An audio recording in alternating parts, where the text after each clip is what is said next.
किसी केस के सिलसिले में एक महिला दरोगा अपने एक सिपाही और ड्राइवर के साथ गाड़ी में बैठकर केस की जांच पड़ताल करने के लिए जा रही थी। दोपहर का समय हो रहा था तो उन्हें भूख भी लगने लगती है। तो वे अपने ड्राइवर से कहती है कि यहाँ जो पास में जो एक होटल है वहीं खाना खाने के लिए रुक जाते हैं। खाना खाकर आगे चलेंगे क्योंकि पता नहीं तहकीकात करने में कितना समय लगेगा। शाम भी हो सकती है, भूख भी बहुत जोरों की लगी है, तो आज खाना होटल से ही खा लेते हैं। तो वो महिला दरोगा जैसे ही होटल के अंदर दाखिल होती है तो क्या देखती है कि एक व्यक्ति झूठे बर्तनों को मांज रहा है, उन्हें धोकर साफ कर रहा है। अब जैसे ही उस व्यक्ति के चेहरे को महिला दरोगा देखती है तो उसके होश उड़ जाते हैं, उनके पैरों के तले जमीन खिसक जाती है और आंखें भर आती है। वो जोर जोर से वही सब के सामने रोने लगती है। लेकिन क्यों? आइए जानते हैं इस कहानी में। दरअसल ये सच्ची कहानी एक साधारण से घर परिवार की है, जिसमें श्याम अपनी धर्म पत्नी सुलेखा के साथ शहर में रहता था। सुलेखा का सपना था कि मैं पढ़ लिख कर कोई सरकारी अफसर बन जाऊं या कोई अच्छी सी सरकारी नौकरी मेरी लग जाए, जिससे कि हमारे घर की आर्थिक स्थिति बेहतर हो जाए। सुलेखा अपने दिमाग में इन्हीं विचारों को सोचती रहती थी, क्योंकि श्याम एक प्राइवेट कंपनी में जॉब करता था और महीने के 20,000 रुपये उसे तनख्वाह के रूप में मिलती थी। एक दिन सुलेखा अपने पति श्याम से कह ही देती है कि देखो, मेरा सपना है कि मैं आगे भी अपनी पढ़ाई को जारी रखूं, जिससे पढ़ लिख कर मुझे ज़रूर कोई ना कोई सरकारी नौकरी या कोई भी सरकारी पोस्ट को मैं हासिल कर लूँगी। श्याम की पत्नी सुलेखा उसे बहुत प्यार करती थी और जब सुलेखा ने उससे अपनी आगे की पढ़ाई करने की इच्छा जताई तो श्याम भी उसकी बात को टाल नहीं पाता है और कहता है कि ठीक है, इसमें कोई बुराई वाली बात नहीं है। अगर तुम पढ़ना चाहती हो तो पढ़ाई शुरू कर सकती हो। मुझे 20,000 रुपये मिलते हैं महीने के, उससे जो भी खर्चा होने के बाद बचा करेंगे तुम्हारी पढ़ाई में लगा दूंगा। तुम अपनी पढ़ाई जारी रखना।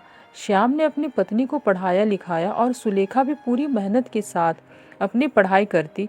कुछ समय बाद जब पुलिस विभाग में भर्ती निकलती है तो सुलेखा की भी तैयारी काफ़ी हो चुकी थी, तो वो भी फॉर्म भर देती है और फिर पेपर देने के बाद भगवान की कृपा से उसका सिलेक्शन भी हो जाता है।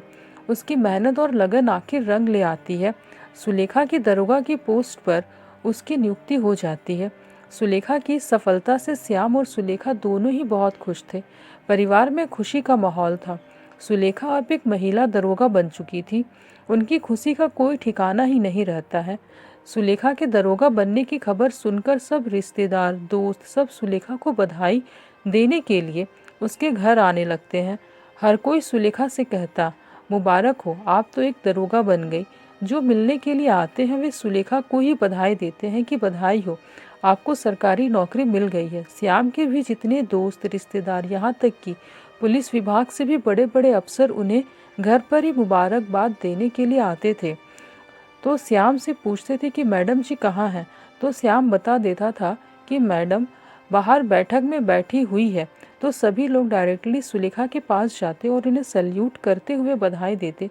श्याम को ये सब बातें नागवार गुजरती है। वो सोचता है कि जो कोई भी व्यक्ति आता वो सीधा पहले मेरी पत्नी के पास ही जाता है, उसी से मिलता है, उसी को मुबारकबाद देता है। हर व्यक्ति उसकी ही जय जयकार लगाए हुए है। मेरी तो कोई बात ही नहीं करता है, ना मेरा कोई मान सम्मान करता है। मेरी इस घर में कोई इज्जत या वैल्यू ही नहीं रही है। इसका मतलब मैं अपनी पत्नी के सामने कुछ भी नहीं हूँ। अरे मैंने दिन रात मेहनत करके एक एक पैसा बचा करके सारा पैसा खर्च किया है, उसे पढ़ाया लिखाया है, तब जाकर उसने इस मुकाम को हासिल किया है। लेकिन कोई भी व्यक्ति मेरी बात ही करने को तैयार नहीं है, मेरी कोई वैल्यू ही नहीं समझ रहा है। कुछ इस तरह की बातें श्याम के दिल दिमाग में बस जाती है और वो फैसला करता है कि मैं ऐसी पत्नी के साथ ही नहीं रहना चाहूँगा जिसके सामने मेरी कोई इज्जत, नाम, रुतबा ही ना हो। श्याम अपना फैसला ले लेता है कि मुझे अपनी पत्नी से तलाक चाहिए और वह अपनी पत्नी पर झूठे सच्चे आरोप लगाकर उनसे तलाक लेने की जिद पर अड़ जाता है। लेकिन सुलेखा को कुछ समझ ही नहीं आ पाता। वो श्याम से कहती है कि ये कैसी बातें कर रहे हो आप, मैं और आप तो कितने प्यार से रह रहे थे और ये आपकी ही तो सफलता है जो मैं आज एक दरोगा बनी हूँ। आपने ही दिन रात मेहनत करके मुझे पढ़ाया लिखाया है और अब जब कि मैं कामयाब हो चुकी हूँ तो आप मुझे छोड़कर जाने की बात कर रहे हो, मुझसे तलाक लेने की बात कर रहे हो। श्याम, मैं आपके बगैर नहीं रह सकती हूँ। सुलेखा अपने पति के आगे हाथ जोड़कर खड़ी हो जाती है कि आप मुझसे तलाक मत लो। मैं आपसे बहुत प्यार करती हूँ और मैं आज जो कुछ भी हूँ सिर्फ आप ही की बदौलत हूँ। दोस्तों, आपने सोशल मीडिया पर बहुत ऐसी घटनाएं देखी सुनी होगी कि पत्नी को जब पति पढ़ाता लिखाता है और जब वो पत्नी किसी सरकारी पोस्ट पर नियुक्त हो जाती है तो वे पत्नियां अपने पति को छोड़ने का फैसला कर लेती है, उनसे डिवोर्स लेने का विचार अपने दिमाग में बसा लेती है, क्योंकि वे ये सोचती है कि मैं एक सरकारी अधिकारी हूँ और मेरा पति तो एक बेरोजगार मजदूर है, छोटी मोटी नौकरी करता है, इसके साथ मैं रहूँगी तो मेरी ही इज्जत कम होएगी।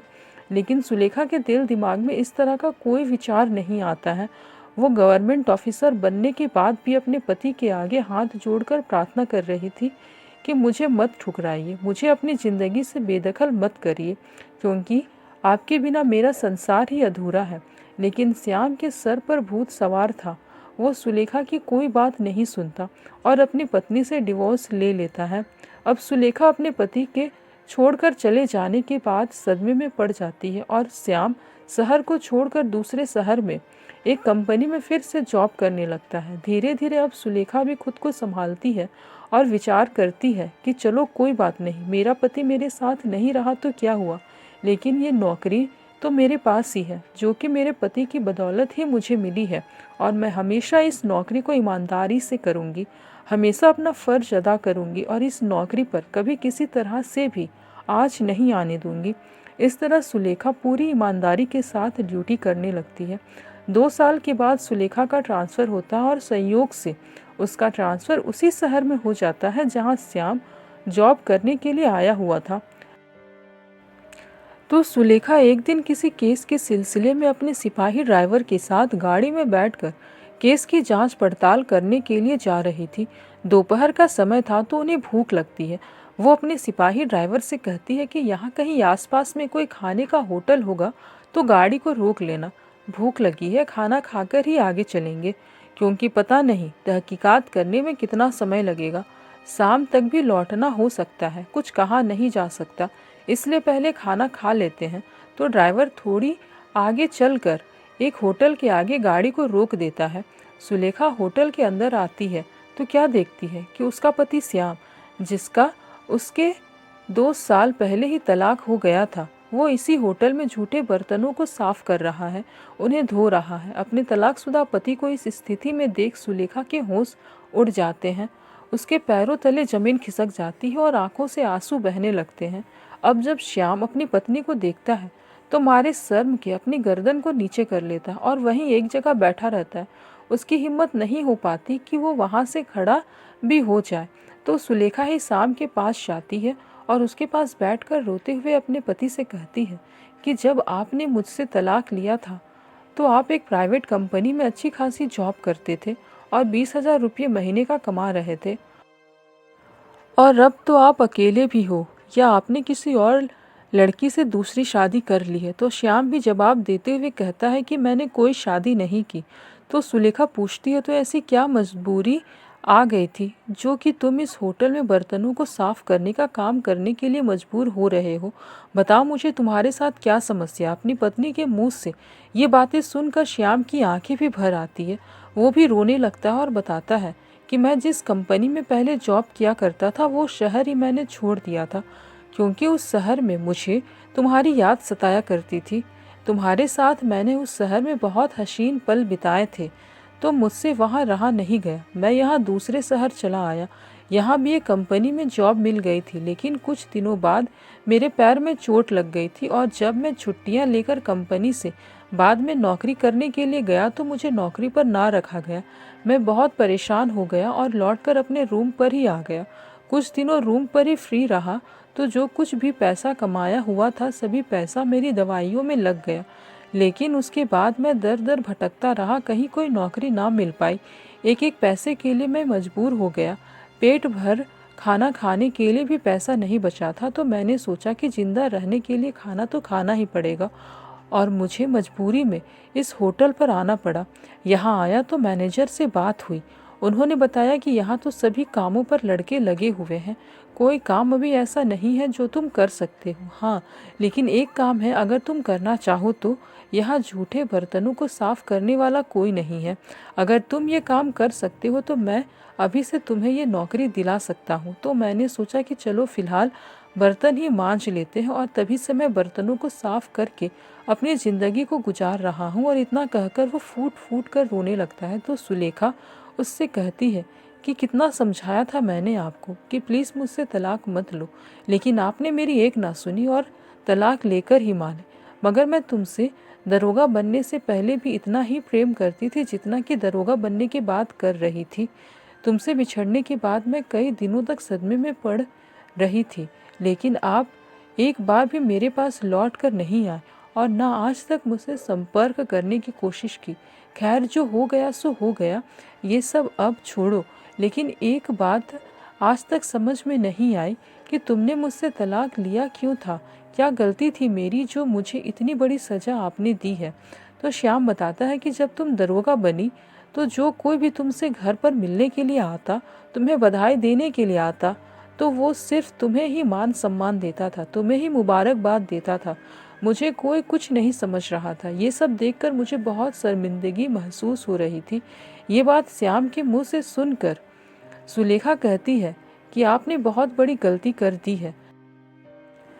अगर आपको ये लग ही रहा था कि आपकी इससे इज्जत कम हो रही थी, तो आप मुझे सिर्फ एक बार बता देते, मैं आपके खातिर इस नौकरी को भी छोड़ देती, लेकिन आपको खुद से दूर ना होने देती। मैं आज भी आपसे उतना ही प्यार करती हूँ जितना कि पहले करती थी। श्याम, अब आप ये बर्तनों को मांजने का काम बंद करो, और अगर आपकी इजाज़त हो तो मैं एक बार फिर से आपके साथ ही रहना चाहती हूँ। मुझे फिर से अपना लो श्याम। और वो उसके गले लगकर रोने लगती है। तो श्याम अपनी पत्नी से कहता है कि अब आप मेरे साथ कैसे रह सकती हो, क्योंकि मैं तो आपके काबिल ही नहीं हूँ। तो सुलेखा कहती है कि आप मेरे काबिल पहले भी थे और आज भी हो, लेकिन आपकी गलतफहमियाँ और गलत सोच की वजह से हम दोनों बिछड़ गए हैं। कहते हैं ना कि गलतफहमी में आकर किसी भी इंसान का हंसता खेलता जीवन बिखर जाता है, और कुछ ऐसा ही हम दोनों के साथ हुआ है। आपके दिल दिमाग में जो गलत फहमियाँ थी कि मेरी कोई इज्जत नहीं हो रही है, बस इसी कारण आपने मुझे तलाक दिया था, लेकिन ऐसा कुछ भी नहीं है। मैं अपने पहले प्रयास में ही दरोगा बन गई थी, इसलिए सभी लोगों की निगाहें मेरे ऊपर ही थी और सभी लोग मुझे बधाई दे रहे थे। अगर पत्नी किसी बड़ी पोस्ट पर पहुंच जाती है तो पति का तो अपने आप ही गर्व से सीना चौड़ा हो जाता है कि देखो, हमारी पत्नी इतनी बढ़िया पोस्ट तक पहुंच गई है। लेकिन आपके ये गलत फहमियाँ कहाँ से आ गई। लेकिन अब सभी बातों को भूल भुलाकर मैं फिर से आपके साथ रहना चाहती हूँ, फिर से हमारे खुशहाल जीवन की शुरुआत करना चाहती हूँ। लेकिन श्याम अभी भी अपने किए पर बहुत शर्मिंदा हो रहा था। फिर भी सुलेखा उसे बहुत प्यार मोहब्बत से समझाती है और गाड़ी में बैठाकर अपने घर ले जाती है। ये दोनों फिर से दोबारा शादी करते हैं और एक बार फिर से सुलेखा अपने पति के साथ ही खुशी खुशी रहने लगती है और दोनों का जीवन अब अच्छा चलने लगता है। तो दोस्तों, ये थी आज की कहानी। आपको कैसी लगी हमें कमेंट करके ज़रूर बताएं, और सुलेखा के बारे आप क्या सोच रखते हैं। जो उसने श्याम के साथ किया, क्या वो सही था, और श्याम की सोच के बारे आप क्या कहना चाहेंगे। अपने सभी विचार हमारे साथ ज़रूर साझा करें, और अगर आपको कहानी ज़रा भी पसंद आई हो तो हमारे चैनल को सब्सक्राइब कर लीजिए और वीडियो को एक लाइक और शेयर ज़रूर कर दीजिए। मिलते हैं एक नई कहानी के साथ, तब तक के लिए धन्यवाद।